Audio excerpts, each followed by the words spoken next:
Eric Cross was 41 years old, and until that Tuesday night in late October, he believed his marriage was simply going through a quiet season. He was a contractor who had built his family's home with his own hands. His wife, Daria, was a hospital administrator, polished, ambitious, and, for 12 years, completely convincing. Then, just after midnight, she slipped out of bed. Eric lay still, breathing evenly, pretending to be asleep. He heard her voice through the cracked bathroom door. Hushed at first, logistical. Account numbers, a March deadline, another man's name. But then her voice changed completely. It dropped into something softer, something unguarded, something Eric hadn't heard her sound like in years. I love you. You know that, right? I love you so much. No hesitation, no guilt, just ownership. Like those words had belonged to someone else for a long time, and Eric was only now finding out. He walked back to bed. He lay down beside her in the dark, and he didn't say a single word. What came next would cost Daria everything. Before we jump into the story, comment where in the world you are watching from and subscribe, because tomorrow's story is one you need to hear. The bedroom was quiet except for the soft whir of the ceiling fan, the one Eric had installed himself 3 summers ago. He lay on his back, feeling the familiar weight of his body sink into the mattress after a long day at the construction site. His calloused hands, still bearing traces of sawdust despite his evening shower, rested on top of the covers. The master bedroom was his proudest renovation in the house. He'd gutted it down to the studs, replaced every inch of drywall, installed the elegant crown molding that Daria had picked from a catalog. The memory of her excitement back then still lived in these walls, her face lighting up as each detail came together, before that light started dimming in ways he couldn't quite name. Now, the room felt different. The king-sized bed might as well have been 2 separate islands. Daria kept to her side, he to his, with an invisible line drawn down the middle that grew wider with each passing month. Their bathroom told the same story. Her toiletries arranged precisely on the left sink, his basic necessities clustered on the right. Even their towels hung on opposite ends of the rack he'd mounted. Eric shifted slightly, careful not to disturb the sheets. At 41, his body carried the honest aches of a man who'd built his contracting business from nothing but a pickup truck and determination. Every house he'd ever worked on, every beam he'd ever placed, every tile he'd ever set, they all lived in his muscles' memory. He'd learned early from his father and grandfather that good work meant doing things right the first time, measuring twice before cutting once. The digital clock on his nightstand read 11:42 p.m. Daria had come to bed late again, citing another hospital board meeting that ran long. These meetings seemed to multiply lately, along with conferences and administrative functions that kept her away more and more. He'd chosen to believe her because that's what trust meant. His father had taught him that too. Trust until you can't. Then trust your instincts. The house creaked softly, settling into the October night. Through the window, maple leaves cast shifting shadows on the wall, trees he'd planted himself when they first bought the property.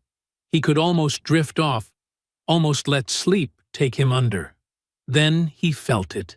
The slight shift in the mattress as Daria carefully extracted herself from the covers.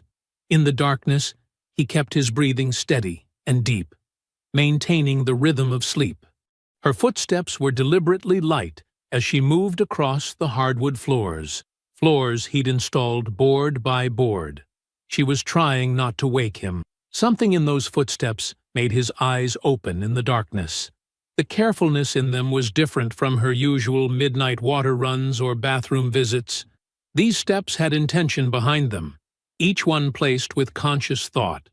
She was moving down the hallway now, past the framed photos of their wedding day, past the spare bedroom he'd converted into her home office. The footsteps stopped, A door closed softly. The guest bathroom, if he was tracking the sound right. And then, carried on the still air of the house, came the murmur of her voice. Low, intimate. The kind of voice used when you don't want to be heard by sleeping ears. Eric lay perfectly still, his body relaxed, but his mind suddenly, completely alert. He couldn't make out words yet, but he could hear the careful modulation in her tone, the way it dipped and rose in the rhythms of conversation. She was talking to someone. At nearly midnight, in their guest bathroom, he kept his breathing steady and deep, maintaining the pretense of sleep, even though he was alone in the room. Years of working construction sites had taught him patience. Sometimes you had to wait for the concrete to set just right, had to let the wood acclimate before you could work with it. So he waited, listening to that muffled voice carrying through the walls of the house he'd built with his own hands. The words weren't clear yet, but they would be. All he had to do was wait. Eric slipped from beneath the covers with the practiced silence of a man who'd spent decades working around sleeping households during early morning jobs. His feet found the hardwood without a sound. The hallway stretched before him, illuminated only by the faint glow of the nightlight they kept in the guest bathroom. Another small detail he'd installed himself, thinking of Daria's late-night water runs. He moved like a shadow, each step placed with deliberate care. The house knew him. He'd built too much of it not to know exactly which boards might creak under pressure. 15 feet down the hall, 10, 5. The guest bathroom door stood slightly ajar, a thin line of light spilling onto the carpet he'd laid 2 years ago. Daria's voice became clearer as he drew closer, though she was still speaking in hushed tones. He positioned himself against the wall beside the doorframe, where the shadows were deepest. His breathing remained steady and controlled, just as it did when he had to hold a beam perfectly level, while his crew secured it in place. "He doesn't know anything, Brad. He never does."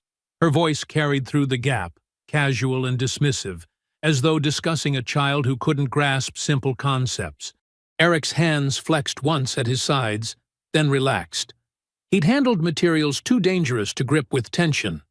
This moment required the same discipline. The accounts? Yes. Everything we talked about. A pause as she listened to the voice on the other end. "I've been moving it exactly like we planned. Small amounts. He never checks anyway." The wall felt solid against Eric's back, grounding him as the implications of her words sank in. He'd trusted her with their finances because that's what partners did. Played to each other's strengths, covered each other's gaps. "By March," she continued, her voice taking on an edge of determination. "I need it done by March. That gives us plenty of time to—" Her voice dropped even lower, and Eric had to strain to catch the rest. "Get everything in place. The timing has to be perfect." There was another pause, longer this time. The silence felt heavy, loaded with things yet unsaid. Then Daria's voice changed, dropped an entire register into something soft and intimate. A tone he hadn't heard from her in so long he'd almost forgotten she was capable of it. "I know what I'm doing. I've been planning this longer than you have." A quiet laugh, private and warm. "You worry too much." More silence. Then, barely above a whisper, but clear as breaking glass in the quiet house. "I love you. You know that, right? I love you so much." The words hung in the air like smoke. There was no hesitation in them, no trace of guilt or conflict. They flowed from her with the ease of repetition, of a truth long established. These were words that had found a new home, been given away to someone else while Eric slept in their bed, worked at his sites, built their life piece by piece. His chest felt hollow, as though someone had reached in and scooped everything out with careful precision. The physical sensation of betrayal was immediate and profound. Not just the affair, but the calculation behind it, the planning, the patience of it. He moved back down the hallway before she could finish, each step measured and silent. His mind went to Marcus Thompson, the business partner who'd tried to steal his contracts when he was 29, thinking Eric too young and too trusting to notice the paperwork being redirected, the clients being approached privately. Eric had dismantled that betrayal piece by piece, documentation by documentation, without ever raising his voice. Marcus hadn't worked in residential construction in their county since. Back in bed, Eric lay still and studied the ceiling he'd plastered himself. Every swirl in the texture was familiar. He'd created each one. The urge to confront her immediately was a physical pressure in his chest, like holding his breath underwater. But confrontation would give her time to hide whatever she'd been moving, time to craft explanations, time to take even more than she already had. The door to the guest bathroom clicked shut. Daria's footsteps whispered down the hallway. The bed dipped as she slid back under the covers, and soon her breathing settled into the rhythm of sleep. Dawn began its slow creep across the ceiling, first gray, then pale gold, painting the room in colors that felt entirely different from any previous morning in this house. Eric hadn't slept, but he had made a decision. The kitchen filled with the familiar scent of coffee as Eric measured the grounds with practiced care. 2 level scoops per 6 cups, the way he'd done it every morning for 12 years. Sunlight crept through the windows he'd installed himself, casting long shadows across the granite countertops Daria had chosen from the supplier's showroom. He cracked eggs into a bowl, whisking them with mechanical precision, while fragments of last night's conversation echoed in his mind. Each word felt carved into his memory. He doesn't know anything. The eggs sizzled as they hit the pan. By March. The spatula moved steadily, folding the edges. I love you so much. His movements remained smooth, unhurried, as though this morning was like any other. The coffee maker gurgled its final notes just as Daria's footsteps sounded on the stairs. Eric watched her entrance through new eyes, the way she paused in the doorway, how her smile bloomed with practiced warmth, the casual grace with which she moved through their kitchen. He wondered how long she'd been rehearsing this performance, perfecting each gesture until it looked natural. Something smells wonderful, she said, sliding onto one of the bar stools they'd picked out together at that antique market in Providence. Her voice carried the same easy affection it always had, but now Eric heard the hollow space behind it.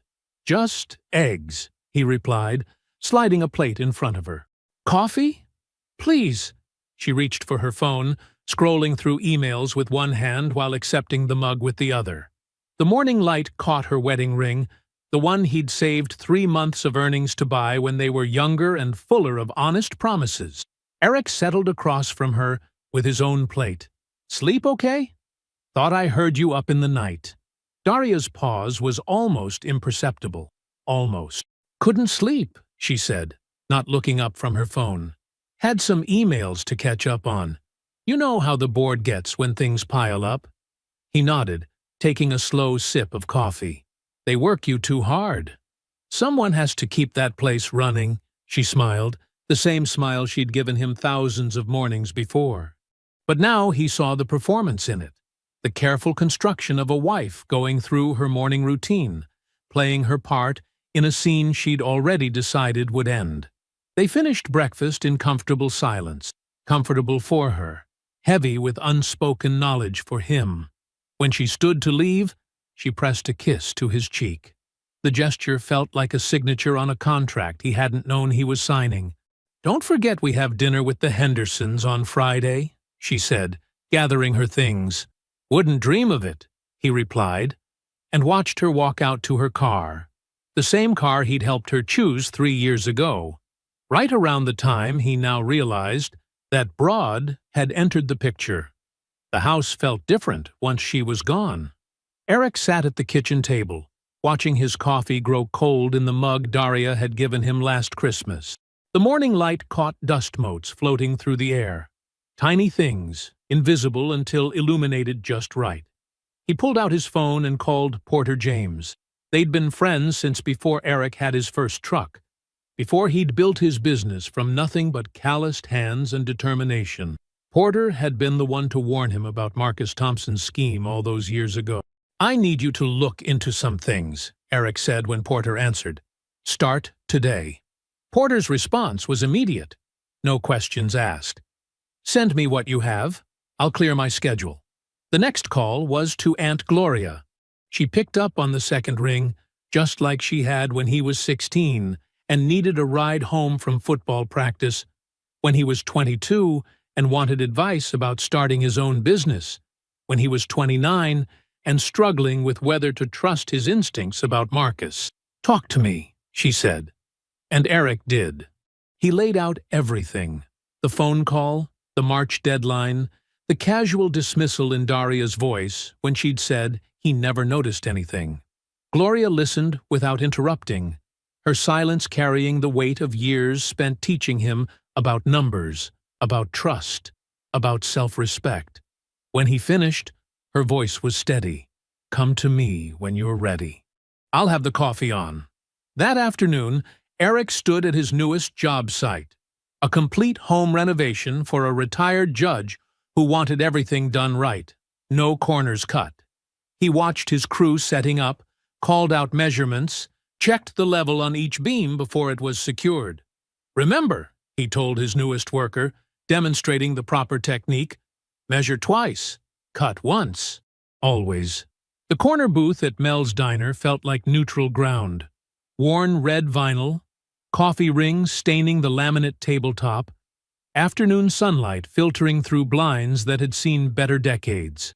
Eric watched Porter slide into the seat across from him, a manila folder tucked under one arm. They'd picked this place because it was 15 miles from their neighborhood, far enough that nobody who knew Daria would happen by. "Coffee?" The waitress appeared with a pot before either of them could answer. "Please," Porter said, waiting until she'd filled both cups and moved away before placing the folder on the table. His movements were careful, deliberate, the way a doctor might arrange papers before delivering difficult news. "Tell me," Eric said simply. Porter opened the folder and began laying out documents with methodical precision. 3 years, he said, his voice low and steady. "That's how long it's been going on with Broderick Hale. He's a real estate developer, operates mainly in commercial properties downtown, but has some residential holdings too." Eric nodded, studying the first photograph Porter placed before him. Daria and a tall man in an expensive suit, entering the Madison Hotel. The timestamp showed a Tuesday afternoon 3 months ago, a day Daria had told him she had a hospital board retreat. "I have phone records," Porter continued, sliding over several pages of highlighted calls and texts. "Hotel receipts, restaurant charges. They're not particularly careful anymore. Probably figured you weren't paying attention." He paused, watching Eric's face. "But that's not the worst of it." Eric looked up from the photographs, his expression carefully neutral. "Go on."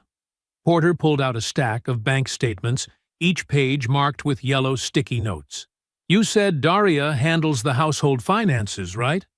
Manages the joint accounts?" At Eric's nod, he continued. "She's been making transfers, small ones, spread out so they don't raise flags. 200 here, 500 there. Always under 1,000 at a time." Eric's hands were steady as he took the statements, but Porter saw the muscle in his jaw tighten as he studied the numbers. "Over 14 months, Porter said quietly.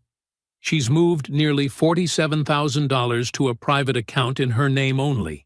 The transfers usually coincide with weekends she claimed to be at conferences or girls' trips."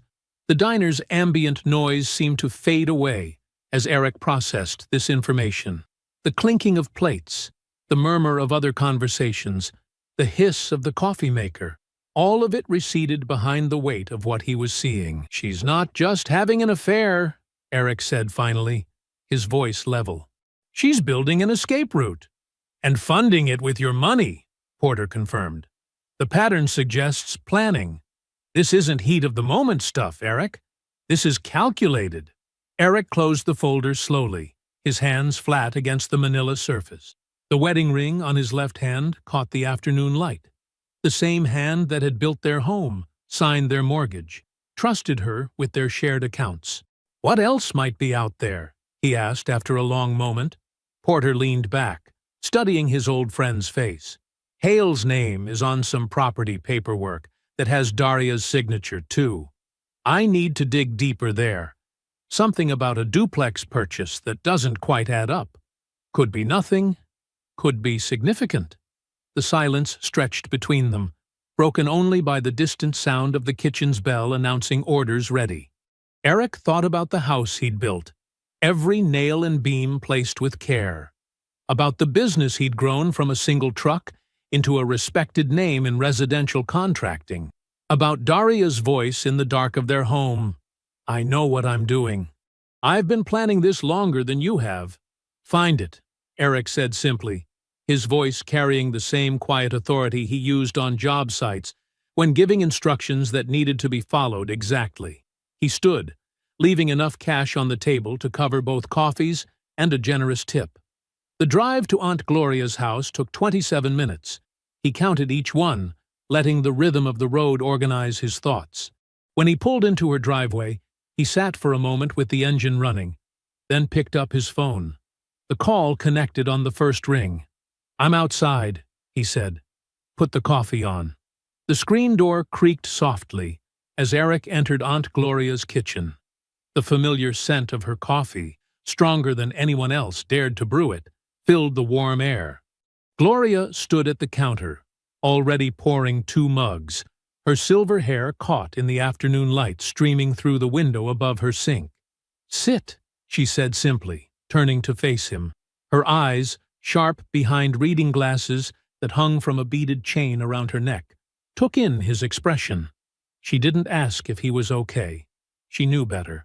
Eric spread Porter's documents across her kitchen table, the same table where she'd taught him to balance a checkbook before he could drive, where she'd helped him draft his first business plan 15 years ago. Gloria settled into her chair, pulled her legal pad close, and picked up the mechanical pencil she'd been using for as long as Eric could remember. "Show me everything," she said, voice steady and practical. This was how Gloria handled crisis, with precision and purpose. Eric walked her through Porter's findings while she made careful notes, her handwriting as neat and measured as it had been when she kept books for the city's largest accounting firm. When he finished, she took off her glasses and rubbed the bridge of her nose. "Your phone," she said, holding out her hand. "Pull up your household calendar." Eric unlocked his phone and opened the calendar app, sliding it across the table. Gloria began cross-referencing dates, her pencil moving swiftly as she matched Daria's transfers against each claimed absence. "March 15th, she read. "Hospital Administrators Conference in Charlotte. Transfer of $800 that same morning." She made a mark on her pad. "April 22nd. Girls' weekend in Asheville with her college friends. Another $600 that Friday." More marks. "May 7th. Board retreat. $750. The pencil moved faster. "June 18th, July 9th, August 27th. The pattern emerged with devastating clarity, each withdrawal precisely timed to coincide with Daria's fabricated commitments. Gloria's fury showed only in the tightening of her fingers around the pencil and the careful way she set down each page. $46,850, Gloria said finally, the total underlined twice on her pad. "That's not impulse, Eric. That's strategy." She turned to a fresh page and began writing rapidly, creating categories. Accounts to freeze, documents to copy, assets to protect. Her decades of financial experience transformed into a battle plan. "First," she said, "you need to place an immediate hold on any remaining joint accounts. Legal, quiet, today. Your business accounts are still separate, thank God. Remember when I insisted on that, and she pitched such a fit?" Gloria's pencil never stopped moving. "Second, we document every transfer, every receipt, every lie about where she was and what the money was for. Third, We protect your contracts and current projects. She has no legal claim to your business assets, but we make damn sure that's crystal clear." Eric watched his aunt's hands move across the paper, creating order from chaos the way she always had. The list grew longer, each item precise and actionable. Then Gloria set down her pencil and looked at him directly, her voice carrying the weight of someone who had seen this coming in ways he hadn't let himself acknowledge. "Baby," she said softly, "she's not just leaving you. She's trying to make sure you can't come back from it. This isn't about love or even about that man she's running around with. This is about making sure you stay down once she's gone." The truth of it settled into Eric's chest, like concrete setting. He thought about the house he'd built, the business he'd grown, the life he'd constructed beam by careful beam. Daria wasn't just walking away. She was trying to dismantle his foundation. Gloria pressed the list into his hands, folded precisely and crisp with purpose. "Put that in your pocket," she said. "Then call Vivian Okafor. Margaret's firm used her last year when they caught their CFO cooking the books. She knows exactly what to do with people who think they're smarter than everyone else's math." Eric stood, tucking the list into his breast pocket. He bent to kiss Gloria's cheek, a gesture that carried decades of gratitude. Back in his truck, he pulled out his phone and dialed the number Gloria had written at the bottom of her list. The line rang twice. "Vivian Okafor's office," a crisp voice answered. "My name is Eric Cross," he said. "I need to schedule a meeting with Attorney Okafor. It's regarding marital asset fraud." The law office occupied the third floor of a renovated brick building downtown. Eric took the stairs, Porter's folder and Gloria's analysis tucked under his arm. The hallway was quiet, morning sun streaming through tall windows onto polished hardwood floors. He found Suite 304 and pushed through a heavy oak door into a reception area where crisp white walls met dark wood trim. A young woman at the desk looked up expectantly. "Eric Cross for Attorney Okafor." "Yes, Mr. Cross. Please, follow me." She led him down a short hallway to a corner office where Vivian Okafor stood behind her desk, reviewing a document. She was younger than Eric expected, maybe late 30s, wearing a tailored navy suit, her braids gathered into an elegant updo. She looked up as Eric entered, her gaze direct and assessing. Before sitting in one of the leather chairs facing her desk, Eric placed both folders in front of her. "The red one is from my PI," he said. "The blue one is my aunt's financial analysis. She's a retired CPA." Vivian nodded once and opened Porter's folder first. She began reviewing documents with methodical precision, making occasional notes on a legal pad. Her expression remained neutral as she worked through the evidence of the affair, the financial transfers, the timeline Gloria had constructed. She asked clarifying questions in a measured tone that suggested she'd seen cases like this before and knew exactly what details mattered. "The transfers are clearly documented," she said finally, looking up from the papers. "Small amounts, consistent intervals, always just under $1,000, designed to avoid attention. But she made a mistake using your joint account as the source. That makes this marital asset fraud, Mr. Cross, not just infidelity." She leaned forward slightly, her hands folded on her desk. "That gives us significantly more leverage than a standard divorce filing. The court takes a very dim view of systematic financial deception between spouses." Eric nodded. "What do you need me to do?"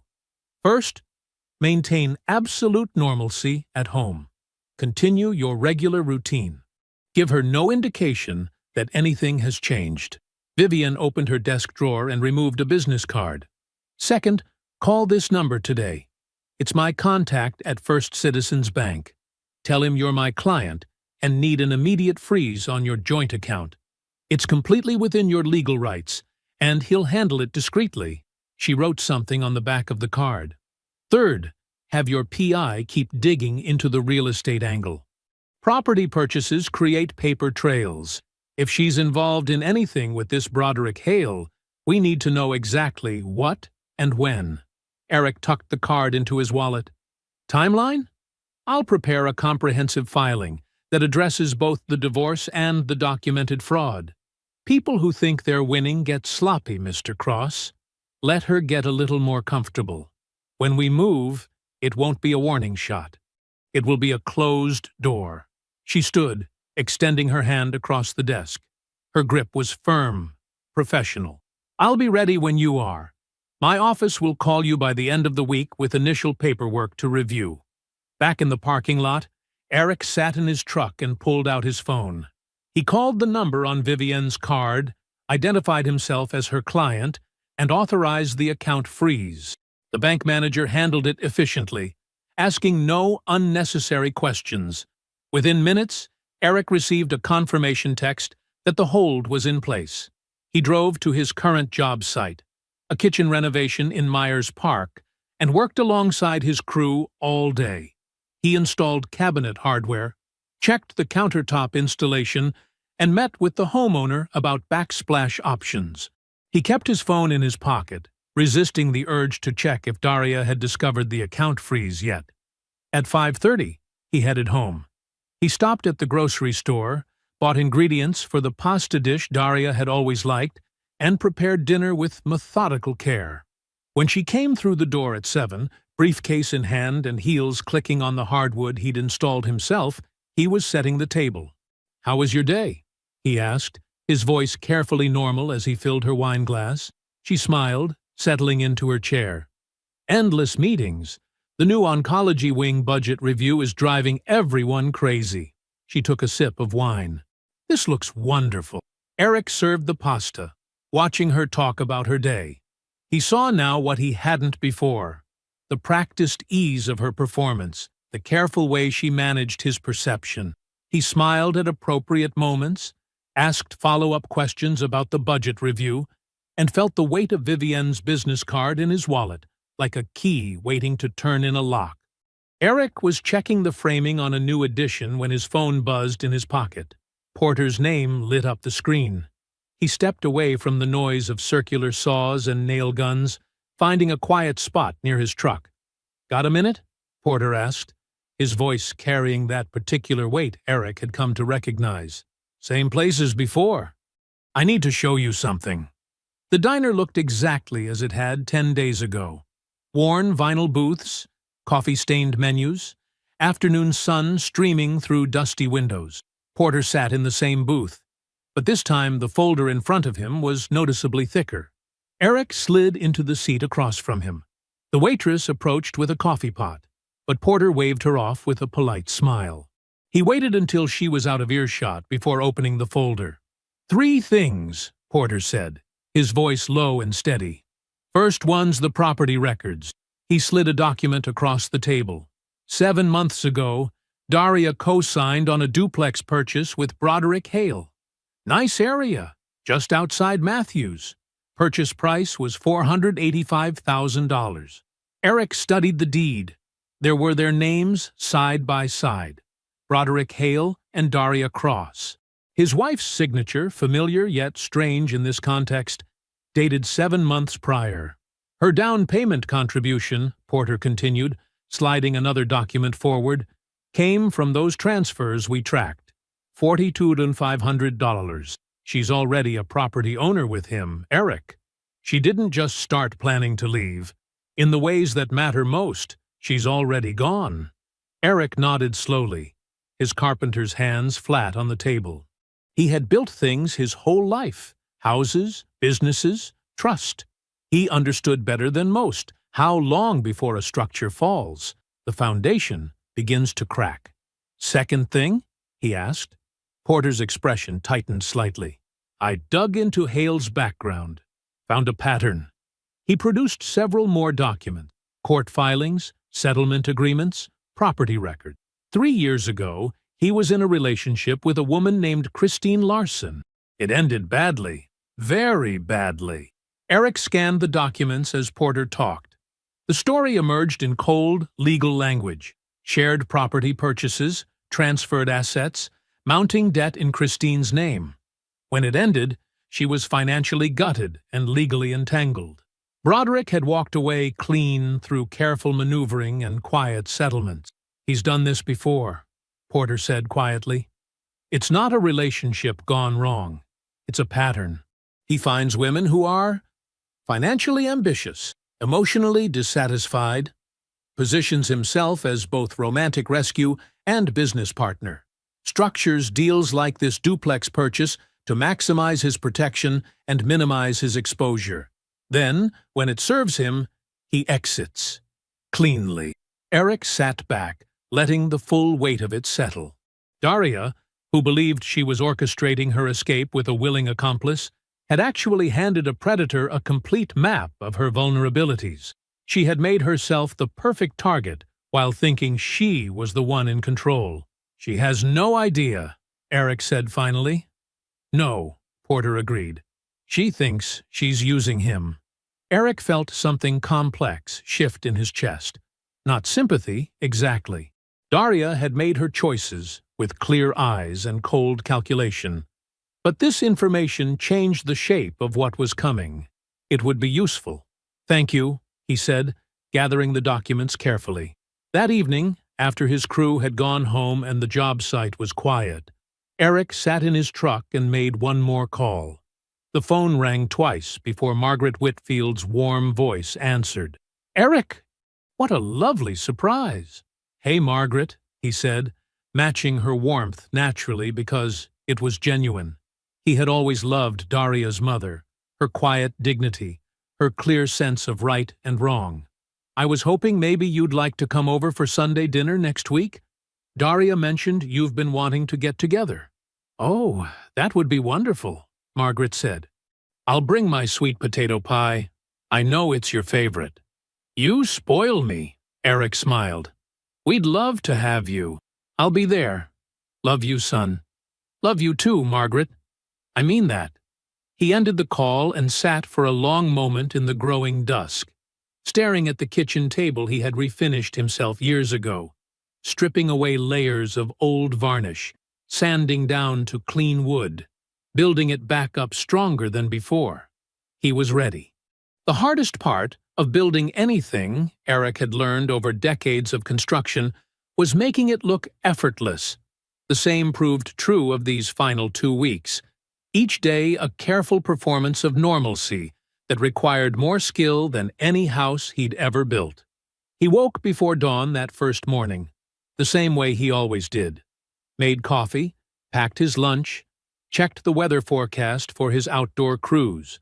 When Daria came downstairs, he handed her the travel mug he'd prepared exactly how she liked it. 1 sugar, splash of cream. Their fingers brushed. He smiled.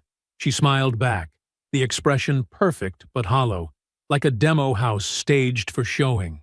All surface, no life inside. On Thursday, he stopped at Wilson's flower shop on his way home. Sarah Wilson, who'd done their wedding flowers 12 years ago, wrapped a dozen roses with her usual care. "Just because?" she asked with a warm smile. Eric nodded, letting her believe in simple romantic gestures. The truth was, he needed to see exactly how Daria would handle an unexpected display of affection now that he understood the game she was playing.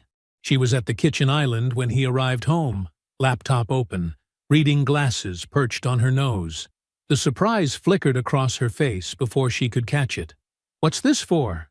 "No reason," he said easily, setting the flowers in front of her. "Just saw them and thought of you." Her smile was perfect, practiced, controlled, but her eyes gave her away. They always had, if you knew how to look. There was something almost impatient in them now, like someone enduring a conversation they can't wait to end. She had already left this marriage in her mind. The roses were just one more thing to pretend about until March. He cooked that night. Grilled chicken, roasted vegetables, the kind of simple, careful meal he'd made hundreds of times in this kitchen. He asked about her day. She told him about hospital politics, board meetings, the usual carefully curated version of her professional life. He listened with genuine interest, noting how she avoided any mention of Broderick, despite the fact that, as a major developer, He had multiple dealings with the hospital board. The following Tuesday, Eric met James Hartford for lunch. James sat on the hospital board and had known both Eric and Daria for years. The kind of casual friendship built through charity events and holiday parties. They met at a quiet bistro downtown, the type of place where business lunches stretched past 2 o'clock. Halfway through their sandwiches, during a natural lull in conversation about James's new boat, Eric let his smile fade just slightly. "Been a challenging few months at home," he said quietly. "Daria and I are working through some things." He didn't elaborate. Didn't need to. James offered the expected sympathetic noises, the requisite encouragement that all marriages had rough patches. Eric nodded, changed the subject smoothly back to safer waters. But he had done what he needed to do, planted just enough context that when the truth emerged, it wouldn't explode like a bomb in Daria's professional circle. The blast radius would be contained. That same afternoon, Vivian's office confirmed what he already knew. Everything was ready. The filing was complete, the documentation preserved, the business accounts fully separated. 3 nights ago, Daria had made another call from the guest bathroom, loud enough to be picked up by Eric's phone recording app, perfectly legal in their state. The recording now sat in Vivian's possession, another piece of leverage she would know exactly how to use. Saturday morning arrived clear and cool. Daria kissed his cheek, casual as anything, and said she was meeting Caroline for brunch. Eric watched through the kitchen window as she backed out of the driveway, knowing Caroline was actually in Charlotte this weekend, a fact Daria had forgotten he knew. He waited until her car disappeared around the corner before pulling out his phone. He typed 2 words to Porter, "Set up the meeting."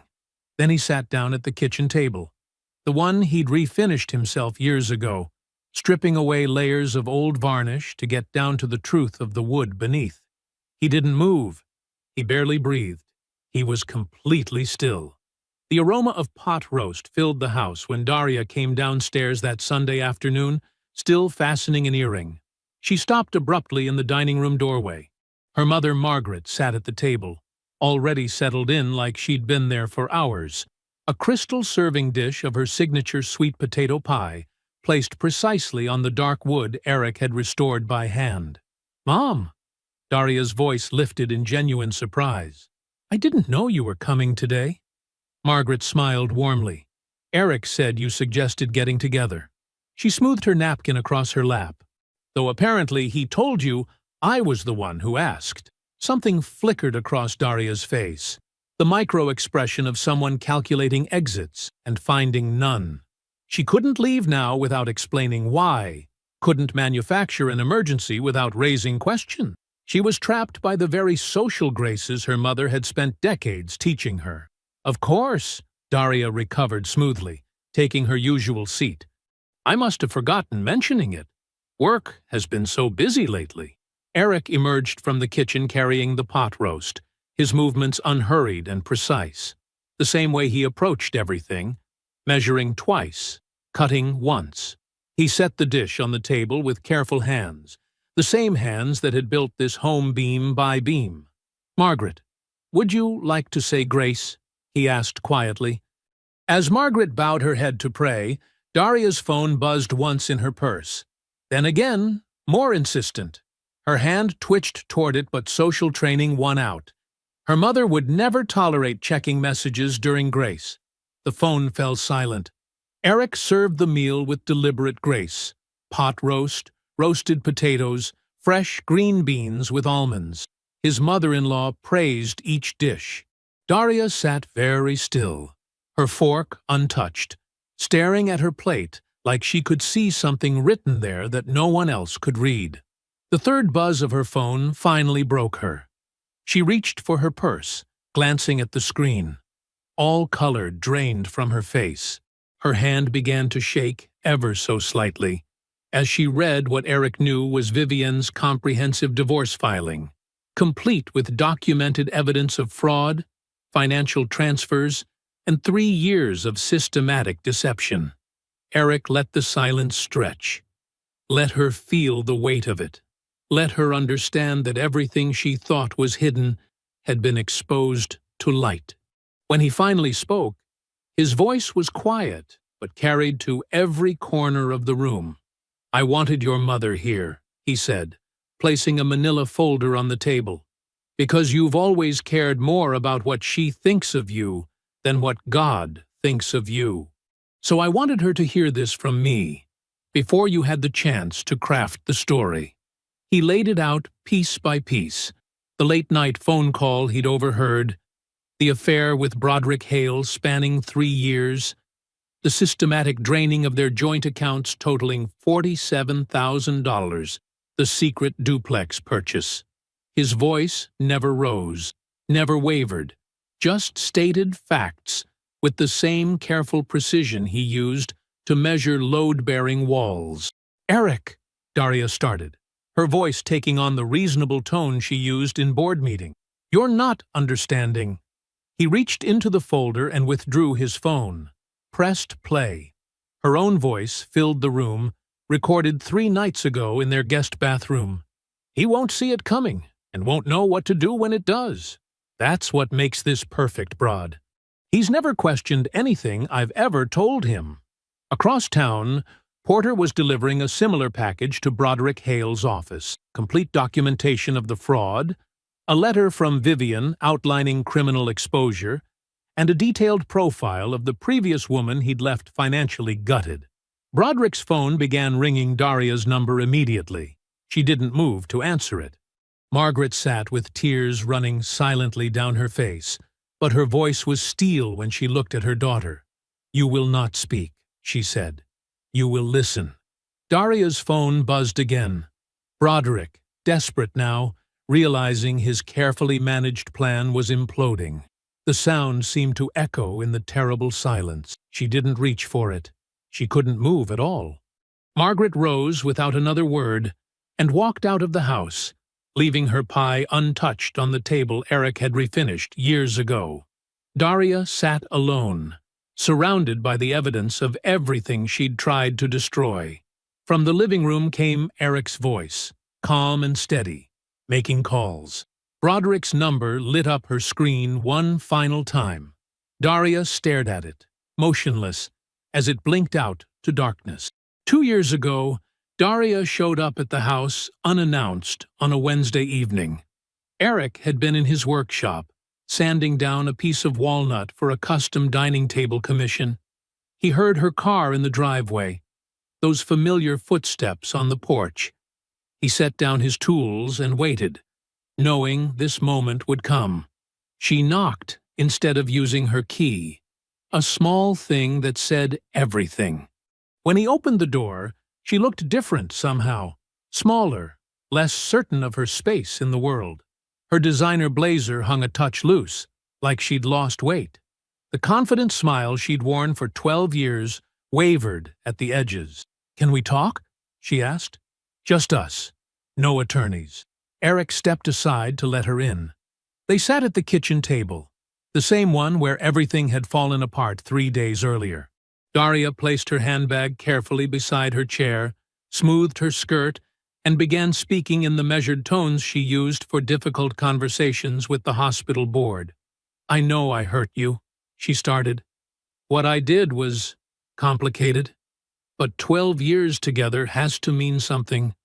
We could handle this quietly, between us. Find an arrangement that works for both of us, without all this legal," she gestured vaguely, "escalation." Eric listened without interrupting. He watched her lay out her proposal: a clean split of assets, a quick divorce, no mention of the fraud or financial impropriety. She even managed to make it sound reasonable, almost generous. The performance was flawless, but that's what it was: a performance. When she finished, Eric stayed quiet for a long moment. Not from anger or confusion. He was choosing his words with the same care he used selecting lumber, checking for true grain, testing for strength. "You know what's interesting?" he finally said, his voice calm and clear. "You're still doing it, still assuming I'm too simple to see what this is, too ordinary to understand that you're trying to manage me, even now." He leaned forward slightly, hands folded on the table between them. The affair wasn't the cruelest thing you did. The money wasn't either. What was cruel was deciding, somewhere along the way, that I was too limited to ever catch up to you, too small to ever be a real threat to your plans. Daria's careful composure cracked just slightly. Eric continued, each word measured and true. You thought you were smarter than me because I work with my hands, because I take time to think before I speak, because I believe in building things that last. He shook his head once. That assumption was your only real mistake. Everything else, the affair, the fraud, even Broderick, those were choices. But underestimating me? That was just poor judgment. He stood, extending his hand across the table. Businesslike, final. Vivian will handle everything from here. Take care of yourself, Daria. He walked out of the kitchen without looking back. Daria sat alone at the table, surrounded by the evidence of everything Eric had built while she was busy underestimating him. 2 years passed like water under a bridge. The divorce settlement, shaped by the documented fraud, left Daria with far less than she'd planned. The duplex became a legal nightmare. Broderick's attorneys limited his exposure, leaving her holding obligations she struggled to meet. Broderick himself disappeared from her life within weeks of the legal exposure, his charming facade cracking under pressure. She moved into a small apartment across town. Her position at the hospital survived, barely. But the board relationships that had once elevated her cooled considerably. The quiet whispers followed her through corridors. She learned to take different routes to her office, avoiding certain faces. Broderick faced his own reckoning. A civil complaint emerged from the documentation Porter had uncovered, which Vivian had quietly forwarded to appropriate channels. His carefully maintained reputation developed cracks he couldn't smooth over. Meanwhile, Eric built. He expanded his contracting business methodically, adding 2 new crews, developing a commercial division that Aunt Gloria helped him structure with her characteristic precision. He designed his own home from the ground up, working evenings and weekends between jobs. The result was modest in size, but extraordinary in craft. Every detail considered, every joint perfect, every finish selected with care. It was exactly what he wanted. No more and no less. Now he stood on the back porch of that home, coffee warming his hands in the early morning air. He watched sunlight creep across the yard he'd landscaped himself, catching on the dew. His phone buzzed in his pocket. A major new project bid he'd been waiting on. He set his coffee down on the railing he'd shaped from reclaimed cedar. He smiled. He had work to do. I hope you enjoyed that one. Be sure to like the video and subscribe so you don't miss the next story. I've picked out 2 more for you that I think you'll really like.